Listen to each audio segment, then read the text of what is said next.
warahmatullahi wabarakatuh. Sahabat cerdas dan ceria, kita berjumpa lagi di pembelajaran IPS bersama Ustadz Rozak ya. Pada pertemuan kali ini, Ustadz akan membahas terkait dengan materi mengenal interaksi antar ruang di ASEAN. Ada dua hal yang nanti Ustadz akan sampaikan. Yang pertama kaitannya dengan kondisi geografis yang ada di ASEAN. Yang kedua kaitannya dengan sumber daya alam yang ada di ASEAN ya. Kemarin kalian sudah ingat kan ada 10 negara yang tergabung di ASEAN. Nah, dalam pembelajaran hari ini Ustadz akan menyampaikan kaitannya dengan kondisi geografis yang ada di negara-negara ASEAN ya. Jadi kita akan melihat secara cakupan di negara ASEAN. Nah, pengetahuan kaitannya dengan negara ASEAN kita sudah mengenalnya di pembelajaran kemarin. Nah, untuk ini Ustadz akan menyampaikan beberapa hal kaitannya dengan negara-negara secara letak dan astronomisnya, flora faunanya, jenis tanahnya, dan berbagai hal kaitannya dengan kondisi yang ada di negara ASEAN ya. Oke, baik. Untuk mengenal lebih jauh kaitannya dengan pembelajaran ilmu pengetahuan sosial, alangkah baiknya kalian membuka ayat suci Al-Quran. Salah satunya adalah surat Al-Hujurat ayat 13 gitu ya. Kita akan mengenal kaitannya dengan pendidikan syariah ya. Salah satunya di dalam ayat-ayat suci Al-Quran itu telah memerintahkan kita gitu ya untuk kita belajar saling mengenal. Nah, salah satunya di surat Al-Hujurat ini bagaimana Allah menciptakan seorang laki-laki dan seorang perempuan gitu ya, dan menjadikan kamu berbangsa-bangsa dan bersuku-suku untuk atau supaya kita saling kenal mengenal. Nah, sesungguhnya gitu ya, dari orang yang sudah saling mengenal antar suku dan bangsa, kita menjadi orang yang bertakwa. Itulah salah satu pendidikan syariah gitu ya dalam pembelajaran IPS saat ini, kaitannya bagaimana kita mengenal pengetahuan ilmu sosial kita gitu ya, yang ada salah satunya di negara-negara ASEAN ya. Oke, tentunya kalian sudah tahu ya tentang negara-negara ASEAN. Nah, kita akan mempelajarinya terkait dengan ruang ASEAN sendiri ya. Nah, ruang ASEAN itu dibatasi oleh batas administrasi ya negara-negara yang menjadi anggota di ASEAN. Nah, terdapat berbagai peristiwa yang berhubungan dengan alam dan manusia tentunya di dalam ruang ASEAN itu. Ya, kawasan Asia Tenggara itu memiliki sejumlah negara dengan kemiripan latar belakang ya, kaitannya dengan sejarah ya, seperti persebaran nenek moyang, kebudayaan, hingga hampir semua negara di kawasan ini pernah menjadi negara yang dijajah ya, kecuali negara Thailand. Jadi kalau kita perhatikan ternyata dari berbagai negara yang ada di ASEAN itu punya kesamaan ya dari berbagai aspek. Ya, tentunya nanti kita akan pelajari satu persatu. Kita ketahui dulu terkait dengan yang pertama adalah letak dan iklim. Nah, ternyata di kawasan ASEAN itu terletak di antara 28 derajat lintang utara sampai 11 derajat lintang selatan. Dan di garis bujur yaitu 95 derajat bujur timur sampai dengan 141 bujur timur. Nah, itu letak kaitannya dengan astronomis. Tentunya letak astronomis juga berpengaruh terhadap kehidupan manusia ya, baik sosial maupun kehidupannya. Nah, yang kedua, pengaruh letak astronomis ini ternyata gitu ya, salah satunya itu mempengaruhi kaitannya dengan daerah ASEAN atau kawasan ASEAN itu dua iklim ya, termasuk di situ ada iklim tropis dan iklim subtropis. Kalau kalian cermati, ternyata kondisi ruang negara-negara ASEAN itulah sangat berbeda antara satu tempat dengan tempat yang lain ya. Nah, contohnya umpamanya di negara Singapura, tentu berbeda juga dengan negara di Thailand. Begitu juga berbeda antara Vietnam juga berbeda dengan negara Indonesia. Nah, secara geografis, negara ASEAN itu dibagi menjadi dua, yaitu secara mainland dan hinterland. Nah, di negara ASEAN salah satunya adalah ada wilayah yang terkaitnya dengan mainland, yaitu merupakan negara yang di Asia Tenggara yang letaknya itu menyatu dengan benua Asia ya, seperti Thailand, Myanmar, Laos, Kamboja, Vietnam dan Malaysia bagian barat itu termasuk daerah kawasan mainland ya, secara kondisinya gitu ya, ke geografis itu menyatu di dalam satu kepulauan ya, atau satu darat yang ada di wilayah mainland ini. Kalau kita lihat di daerah negara-negara ASEAN lainnya itu ada wilayah yang kategorinya di daerah hinterland, yaitu apa? Negara yang terpisah dengan benua Asia. Contohnya mana? Seperti Indonesia, Brunei Darussalam, Filipina, dan Malaysia bagian timur. Nah, di daerah hinterland ini sangat jauh berbeda juga nantinya karakteristik antara wilayah yang di mainland maupun dengan wilayah hinterland ini. Jadi kalau kita cermati nanti di dalam sebuah peta atau nanti dalam sebuah tayangan yang nanti Ustadz sampaikan gitu ya, nanti akan ada beberapa yang akan membedakan antara dua wilayah ini ya. Nah, silakan kalian lihat tayangan dari citra ini. Jadi kalau kalian perhatikan ternyata wilayah negara ASEAN itu ada dua hal tadi ya, jadi ruangnya yang secara mainland dan ada ruang yang di hinterland tadi. Nah, kalian bisa cermati di dalam peta ini mana wilayah-wilayah yang termasuk daerah hinterland dan mana kawasan yang masuknya wilayah mainland. Nah, ini sangat jelas sekali terlihat kalau kita bisa membuka di dalam petanya.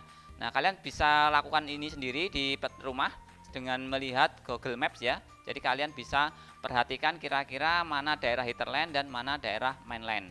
Oke, setelah kita mengenal terkait dengan mainland dan hinterland, tentunya kalian akan mengenal terkait dengan kondisi geografisnya. Salah satunya ada wilayah di negara-negara ASEAN itu terkait dengan tanahnya ya.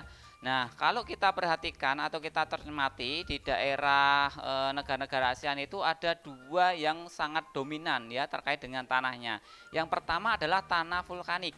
Kalau kalian perhatikan wilayah-wilayah yang mempunyai pegunungan itu akan banyak sekali jenis tanah yang berupa tanah vulkanik ini, karena tanah vulkanik ini adalah jenis tanah hasil proses vulkanisme atau gunung api.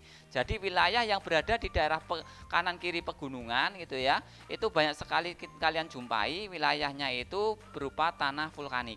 Yang kedua adalah tanah aluvial. Nah, pada wilayah-wilayah yang datar ya tentunya banyak sekali tanah ini diendapkan ya melalui aliran sungai dan seterusnya gitu. Itu akan kita jumpai namanya tanah aluvial gitu ya. Kalau batuannya namanya aluvium. Nah, wilayah ini tentunya gitu ya, wilayah yang selalu terjadi banjir ya karena banyak sekali endapan oleh aliran sungai gitu ya. Nah, kalau kalian perhatikan dua tanah ini di negara-negara ASEAN ternyata tanahnya ini sangat subur sekali. Jadi oleh masyarakat di ASEAN sendiri banyak penduduknya memanfaatkan gitu ya mata pencarian itu tergantung dari kondisi fisik alam ini. Salah satunya mereka menggunakannya untuk pertanian karena bertani dan berkebun ini menjadi salah satu mata pencarian utama yang ada di masyarakat negara-negara di ASEAN. Selanjutnya itu kaitannya dengan perairan ya. Jadi kalau kita perhatikan dan cermati ya, ternyata negara-negara ASEAN itu memiliki laut yang sangat luas ya, 3 kali lipat dari wilayah daratannya. Jadi kalau kita perhatikan gitu ya, ternyata kita punya potensi gitu ya di kawasan Asia itu ASEAN tentunya itu ada salah satunya sumber daya alam berupa perikanan gitu yang sangat banyak sekali karena kita mempunyai laut yang sangat luas. Ternyata di negara ASEAN itu punya potensi yang sangat luar biasa ya. Jadi kalau kita lihat dari manfaat perairan yang di Asia Tenggara ada 5 ya terkait dengan hal itu. Yang pertama yaitu sebagai batas kedaulatan negara. Yang kedua itu sebagai sumber bahan tambang yaitu bisa minyak bumi, gas alam gitu ya. Bisa juga ada garam ya, protein hewani di sana banyak sekali ikan dan juga ya di sana banyak sekali kita jumpai ya potensi-potensi yang secara alamnya tumbuhan flora faunanya juga banyak ya. Yang ketiga sebagai objek wisata dan untuk kepentingan penelitian. Jadi kalau kita perhatikan ternyata luas wilayah di ASEAN ini bisa kita manfaatkan salah satunya untuk objek wisata ya di wilayah ASEAN ini. Yang keempat adalah sebagai wahana olahraga ya.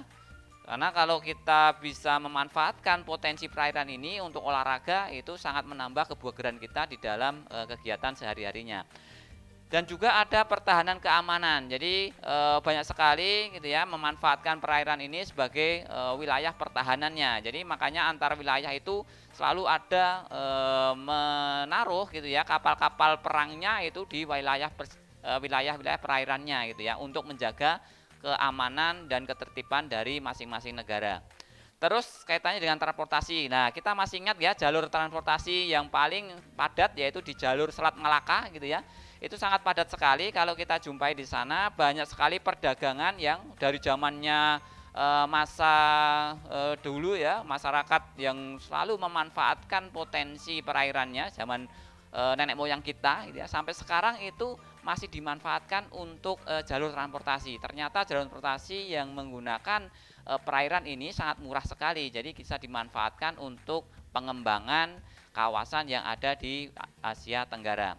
Yang kelima, kaitannya dengan sebagai sumber bahan pangan ya, berupa ikan dan hasil laut lainnya. Jadi banyak yang memanfaatkan potensi-potensi sumber daya alam perairan ini untuk kebutuhan pangan. Apalagi saat-saat yang terkait dengan negara itu biasanya akan selalu terkait dengan keamanan pangannya. Jadi kalau kita punya potensi perairannya tinggi, otomatis ya sumber pangan kita juga akan banyak, terutama sumber pangan yang berupa ikan dan hasil laut lainnya. Selanjutnya kita bisa cermati, kata amati terkait dengan flora dan fauna yang ada di ASEAN ya.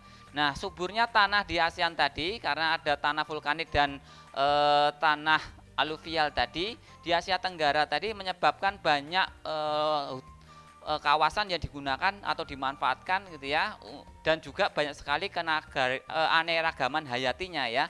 Jadi kalau kita perhatikan ternyata wilayah di Asia Tenggara ini termasuk wilayah beriklim tropis ya, sehingga banyak sekali ya keanekaragaman hayati di sana, terutama juga adanya banyak sekali ditemukan hutan hujan tropis ya, terutama di wilayah-wilayah yang dilalui oleh sinar matahari atau berada di garis khatulistiwa. Nah, ada beberapa manfaat ya kaitannya dengan hutan yang ada di Asia Tenggara ini. Yang pertama adalah kalau kita cermati ternyata di wilayah ASEAN itu ada 3 jenis hutan ya. Yang pertama adalah satu hutan tropis basah ya, yang bersifat heterogen, yaitu mencapai 60% jenis hutan yang ada. Jadi hampir semuanya itu yang ada di wilayah ASEAN itu hujan tropis basah. Jadi sering terjadi hujan di sana sehingga hutan di sana lebat sekali gitu ya, dan punya keanekaragaman hayati dan keanekaragaman hutan yang berkaitan dengan potensi-potensi yang ada. Yang kedua ada hutan heterogen ya, hutan jati dan pinus gitu ya. Nah, ini tersebar di Indonesia, ada di Laos, ada di Thailand dan ada di Myanmar ya. Myanmar juga banyak sekali hutan-hutan pinus. Jadi hutan-hutan yang ada di Indonesia, ada di Laos dan Myanmar gitu ya. Hutan jati pinus ini menjadi komoditi wilayah yang ada di negara-negara ASEAN, salah satunya itu ya. Yang ketiga hutan mangrove atau bako. Biasanya kalau di kawasan pesisir ya, negara-negara di Asia Tenggara ini banyak sekali kita jumpai mangrove. Jadi banyak ikan yang berbudidaya di sana gitu ya. Mangrove-nya ini banyak sekali sehingga banyak yang bercocok tanam mencari ikan dan terusnya itu di kawasan mangrove ini gitu ya. Coba kalian perhatikan di dalam peta ini ya. Ini ada peta hutan hujan tropis yang ada di Indonesia yang berwarna sangat gelap itu ya. Jadi warna hijau sangat gelap itu menunjukkan ternyata wilayah di Indonesia itu diantara dengan negara-negara yang ada di ASEAN itu punya potensi hutan yang sangat luar biasa gitu ya. Nah, kalau wilayah-wilayah yang lain ya seperti di wilayah Thailand gitu ya, wilayah Filipina dan seterusnya itu sangat sekali atau minim sekali terkait dengan hutan ini. Nah, hutan hujan tropis ini memang banyak sekali kalau kita jumpai di Indonesia, ada di pulau-pulau di seluruh Indonesia ya. Ada di Pulau Sumatera, Kalimantan gitu ya, Sulawesi dan ada sampai ke Papua ini ya. Nah, ini yang ada di wilayah Indonesia. Nah, ada beberapa juga kaitannya dengan fauna yang ada di ASEAN ya. Jadi secara kondisinya ternyata fauna di Asia Tenggara ini sebarannya tidak merata ya. Ada beberapa tipe atau model kaitannya dengan persebaran yang ada fauna yang ada di wilayah ASEAN ya. Yang pertama yaitu fauna tipe asiatis. Nah, ini tersebar di Myanmar, Thailand, Laos dan Kamboja, Malaysia, Brunei Darussalam dan Indonesia bagian barat dan Singapura. Jadi wilayah ini ternyata tipe-tipe faunanya sifatnya itu punya kesamaan ya secara asiatis. Jadi punya keragaman yang sama di satu fauna itu. Yang kedua ada yang tipe peralihan. Jadi kalau kalian masih ingat di kelas 7 itu kaitannya dengan berbagai pembagian wilayah ya. Ada wilayah fauna bagian tengah, fauna bagian peralihan gitu ya, bagian timur dan seterusnya. Kalian mengingat garis Weber sama garis Wallace. Ya, itu yang membedakan fauna yang ada di ASEAN berbeda satu tempat dengan tempat yang lainnya. Di tipe peralihan banyak tersebar di wilayah Filipina dan Indonesia karena memang beradanya di tengah gitu ya.